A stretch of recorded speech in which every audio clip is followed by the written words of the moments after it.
Firstly, we're going to start by looking at the latest development on the Congress battlefront for the Trump camp.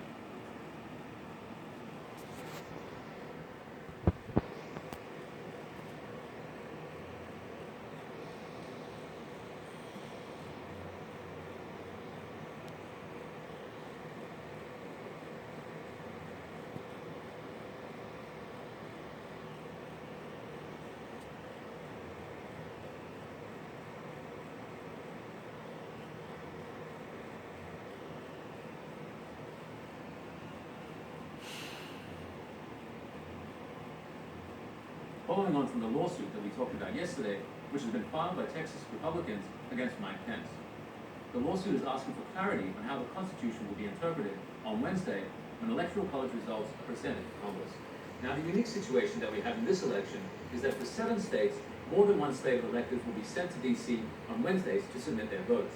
These are the contested states that I'm talking about, generally those associated with heavy allegations of voter fraud. Those states are going to be sending 2 slates of electors. One Democratic slate for Biden and one Democratic slate of electors for Trump. It's not completely unprecedented. This has happened before in history. So we're going to look at the situation and try to lay out, in as simple terms as possible, what we can expect to happen this Wednesday in D.C., based on what the Constitution says.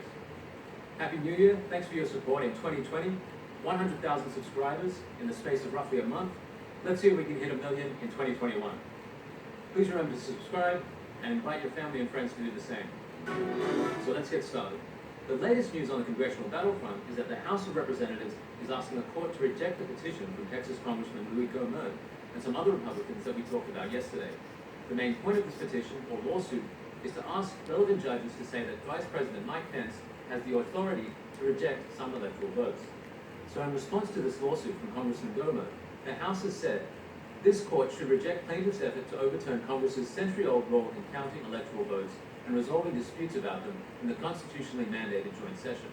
Congressman Gohmert and other Republicans sued Pence this week, asking the judge to confirm Pence's power to pick Republican electors over Democratic ones. They based their lawsuit on a part of the Constitution that gives Pence the exclusive authority to choose which electoral college votes to count. And as we've talked about, we have this situation where 7 states are sending 2 slates of electors to D.C. Congressman Gohmert's lawsuit also claims that a portion of the Electoral Count Act of 1877 is unconstitutional. To offer a bit of an explainer on this, the Electoral Count Act basically lays out what is to be done in this situation where you have 2 slates of electors with opposing votes sent from a single state. It allows for Congress to decide which electors' votes are valid. We'll go into more detail about this later. Congressman Gohmert's lawsuit is saying that this is unconstitutional because the Constitution, depending on your interpretation, says that this should be up to the Vice President to decide. So in effect, if the Electoral Count Act is followed, it would be stripping this constitutional power from the Vice President and giving it to Congress. And this, as would be expected, is what the Democratic Party, with its majority in the House of Representatives, appears to be in favor of. That the power to decide which electoral college votes to count is effectively stripped from the Vice President. The House of Representatives, controlled by the Democratic Party, in its new filing says the Vice President, according to the 1877 Act, quote, opens the electors' certificates but does not count the votes. In a statement accompanying the brief, House Speaker Nancy Pelosi said, the Gohmert lawsuit has zero legal merit and is yet another sabotage of our democracy. There is no doubt that despite this desperate, unpatriotic charade, on January 6th, Democratic presidential candidate Joe Biden will be confirmed by the acceptance of the vote of the Electoral College as the 46th President of the United States. One point of curiosity in all of this is Pence's response, which has confused and frustrated many Trump supporters. Pence has signaled his agreement with the House. He's also asked U.S. District Judge Jeremy Kernodle, who was appointed by Trump, to reject the suit. Now let's see if we can offer a bit more clarity on this whole process. So as we've mentioned, this election is unique to some degree in that we have a situation in which 7 states are sending 2 slates of electors. They're sending electors for Biden and also electors for Trump. They are Wisconsin, Michigan, Pennsylvania, Georgia, Nevada, Arizona, and New Mexico. Now the electors for Biden have been certified by the state legislatures of these states. The electors for Trump haven't been. Constitutional expert Rick Green says that the Constitution is pretty simple on this. The Constitution is pretty simple on this. It doesn't give a lot of detail. It simply says that the Vice President as President of the Senate will preside over this, that the Vice President as President of the Senate will open the ballots and count the ballots. And the only job of Congress is to be, quote, present. It doesn't give a lot of details. It simply says that the Vice President as President of the Senate will preside over this, that the Vice President as President of the Senate will open the ballots and count the ballots, and the only job of Congress is to be, quote, present. From this standpoint, Green argues things are really in Vice President Pence's hands. One sticking point, though, is that from a historical standpoint, we've seen this law being interpreted in different ways. There's been occasions where the Vice President has used the power unilaterally, and other occasions where Congress has weighed in. This is where the Electoral Count Act of 1887 comes into play. This law was an attempt to clarify specifically what should happen in this situation. This is what the Congressional Research Service, or CRS, has to say about the Act. Objections to individual state returns must be made in writing by at least one member, each of the Senate and House of Representatives. If an objection meets these requirements, the joint session recesses and two houses separate and debate the question in their respective chambers for a maximum of 2 hours. The CRS also added, the two houses then vote separately to accept or reject the objection. They then reassemble in joint session and announce the results of their respective votes.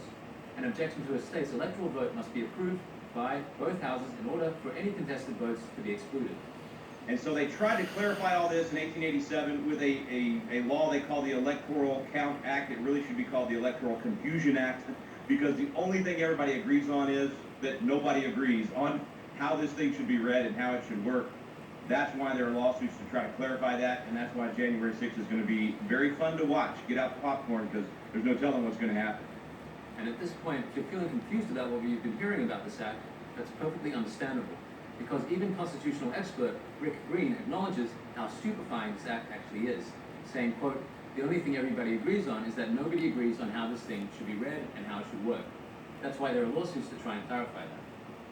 So essentially, Congressman Gohmert's lawsuit against Pence revolves around the idea that the Electoral Count Act is unconstitutional, because it hands the power to decide whether or not to approve electoral college votes to the houses of Congress, removing that power from the Vice President, and many would say that the power being given to the Vice President is exactly what the Constitution calls for.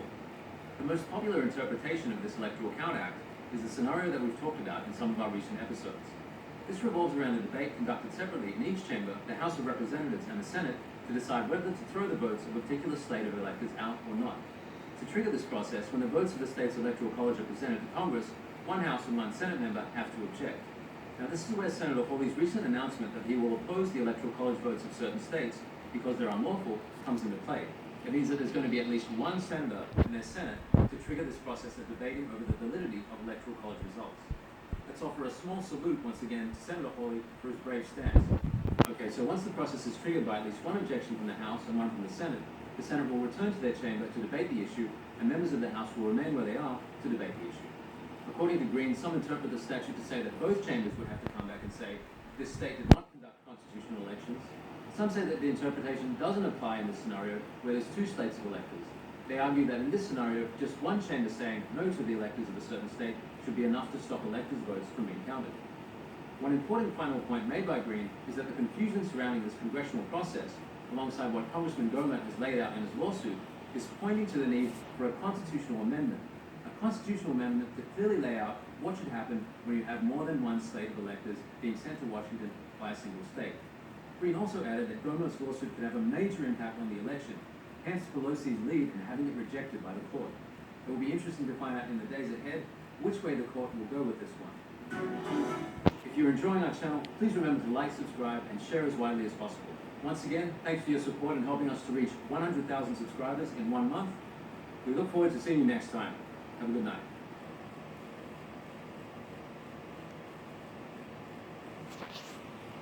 On Tuesday, reports were received of the first known U.S. case of the UK coronavirus variant in Colorado. Yesterday, California announced the discovery of a new case of coronavirus variant B.1.1.7, the second coronavirus variant in the nation.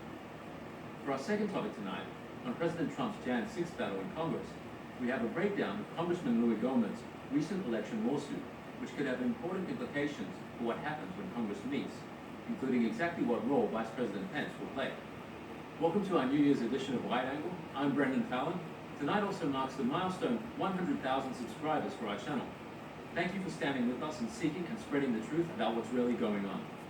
If you're enjoying our channel, please remember to like, subscribe, and share with your family and friends. We're going to start tonight by looking at the prospect of the new UK variant of the coronavirus that's been found in Colorado and California, spreading locally. On Wednesday afternoon, California Governor Gavin Newsom hosted a virtual conversation with White House coronavirus advisor, Dr. Anthony Fauci, on Facebook Live. During this talk, where he said that California had identified the state's first case of the UK coronavirus variant in the southern part of the state on Tuesday, Newsom did not provide more detailed information about the patient, nor did he disclose whether it was an imported case or a local infection. Well, Governor, first of all, I'm not surprised that you have a case and likely more cases in California, and we likely will be seeing reports from other states. Colorado were the first to do that. I think you're going to start. On Tuesday, Colorado reported the first U.S. case of the COVID-19 variant B.1.1.7 from a male patient in his 20s who's currently undergoing treatment with no history of traveling abroad. Further investigation is now being conducted in Colorado as the second local case of the coronavirus variant is suspected to have been found.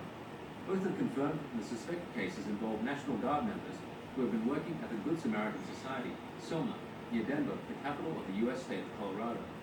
They may have been infected there.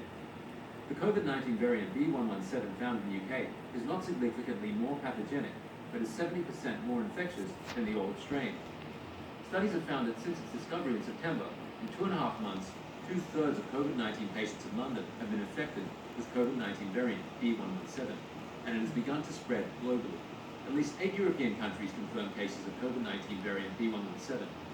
In addition to the United States, the same new variant had been identified in Canada, Australia, Japan, Singapore, Taiwan, India, Lebanon, and UAE. According to statistics, more than 3,000 cases of the new variant have been reported worldwide. Last week, the U.S. Centers for Disease Control and Prevention, CDC, warned that B.1.1.7 may have emerged in the United States. Dr. Fauci also said that the discovery of B.1.1.7 in California was expected, and he was not surprised during the virtual conversation with Newsom. It is clear now that the new COVID-19 variants are already circulating in the U.S. However, it appears that the available vaccines are still effective in preventing B.1.1.7. The coronavirus itself is prone to mutation, with a new mutation occurring essentially every 2 weeks. The new strain in the UK has 8 mutations in the gene for the spike protein, which affects the way the virus invades human cells. The vaccine is designed to target the spike proteins, allowing the body to develop immune antibodies. With that said, B.1.1.7 is not yet the most concerning variant. Another variant of the coronavirus, 501b2, imported from South Africa, has recently been discovered in the UK. B2 is more transmissible than the other variants and is more prone to infect young people. For our second topic, we're going to break down the lawsuit filed by Texas Republican Congressman Louis Gohmert, which for one, seeks to establish Vice President Pence's entitlement to refuse to accept the votes of Biden's electors in certain key states. But before we get into that, let's take a general look at how things are faring on the path to Congress on January 6th. With the Congress joint session to certify the Electoral College votes now less than a week away, a good portion of the country, and indeed the world, is standing by with bated breath to see whether Biden or Trump will be locked in as president. That's assuming that the whole saga of determining who the rightful president is able to be resolved in Congress and doesn't drag on even longer. I imagine we can expect to see even more peaks and troughs in the roller coaster ride that is the 2020 election in the days leading up to the Congress joint session on January 6th. Like the recent announcement by Missouri Senator Josh Hawley that he will oppose election results from states that are not considered to have held constitutional elections, such as Georgia, Pennsylvania, and Wisconsin. Senator Hawley is the first senator to publicly announce such a stance. You've got 74 million Americans who feel disenfranchised, who feel like their vote doesn't matter. And this is the one opportunity that I have as a United States Senator, this process right here, my one opportunity to stand up and say something. And that's exactly what I'm going to do, Hawley said yesterday. You've got 74 million Americans who feel disenfranchised, who feel like their vote doesn't matter, and this is the one opportunity that I have as a United States Senator. This process right here, my one opportunity to stand up and say something, and that's exactly what I'm going to do.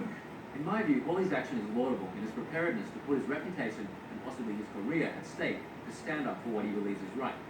After all, following Alexandria Ocasio-Cortez's call to create a blacklist of Trump supporters, it's difficult to know what kind of consequences could be down the line for people standing by Trump. That's if the unspeakable should happen and a radical left-dominated Democratic Party comes to exercise unbridled control over America. Alabama U.S. Representative Mo Brooks was the first congressman to propose a challenge to the Electoral College vote at the joint session of Congress. He's welcomed Hawley to join the force of Republican House members in support of President Trump. Congressman Brooks tweeted, Senator Josh Hawley joins 30-plus congressmen in objecting to Electoral College vote submissions from states with such flawed election systems as to render their election results untrustworthy. Bam! The fight for America's Republic is on. Watch January 6th, starting 1 p.m. ET. Now, just to recap, the rules for when the objections are made in both chambers to the Electoral College votes of a particular state.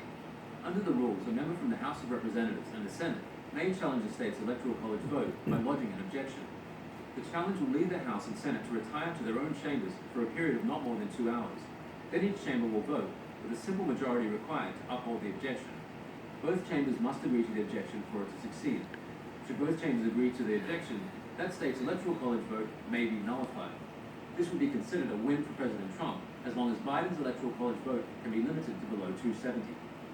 Now, Republican electors in 7 states cast procedural Electoral College votes for Trump on December 14th. And while only the Democratic electors' votes in those states have been certified by state authorities, both states will end up before Congress when the joint session starts 1 p.m. on Wednesday. Congressman Louis Gohmett's lawsuit is mainly aimed at clarifying how much authority Vice President Pence will have over counting of electoral votes. However, it also seeks a determination by court on how Congress should vote when Republicans object to slates of electors from the 6 states where President Trump has challenged the election results. The lawsuit specifically questions how constitutional a provision of the infamous Electoral Court Act of 1887 is, which lays out how Congress should vote when there's objections to the actual validity of the electors sent to Washington. Gohmett's lawsuit argues that the act overrides the Constitution's 12th Amendment, which says the House should vote by state delegations rather than individual members. Constitutional attorney Rick Green, who was a former Texas state representative, told the Epoch Times today that if neither Trump or Biden achieve 270 votes, then the voting goes to the House. The crucial point in all of this, though, heavily favoring Trump, is that the House votes by state. Green added, Louis Gohmett raises the issue in this lawsuit to say, if that's the only direction given by the Constitution on how the House would vote in any of these scenarios, then they have to vote that way on the question of rejecting or accepting electors as well. And that's a big game changer. Republicans hold the majority of state delegations in the House, which would mean they would have the majority in the House and Senate, required to decide which states of electors should be counted. Most people say, well, the Democrat House is not going to reject the Pennsylvania Democrat electors, but if the House has to vote by state, absolutely yes, they would reject those electors, Green added. For President Trump and his supporters, January 6th will be an important day. Yesterday, President Trump issued another mobilization order by tweeting, January 6th, see you in D.C., and urged people to petition their members of Congress. However, the rally will be held at the peak of the new waves of the pandemic, and D.C. authorities have issued new, stricter restrictions. Some President Trump supporters that I know of claim that it is difficult to book hotel rooms in D.C. In addition, they are worried that no restaurants will be open and that they will attend the rally in hunger. But understanding the kind of passion and determination driving President Trump's supporters, I doubt missing a meal or two will be enough to deter many patriotic Americans from making their stand come Wednesday. Thank you for joining us for this milestone 100,000 subscriber episode, and I hope you have a great and happy new year. Please remember to subscribe and like and share with your family and friends. Thank you for watching. See you next time.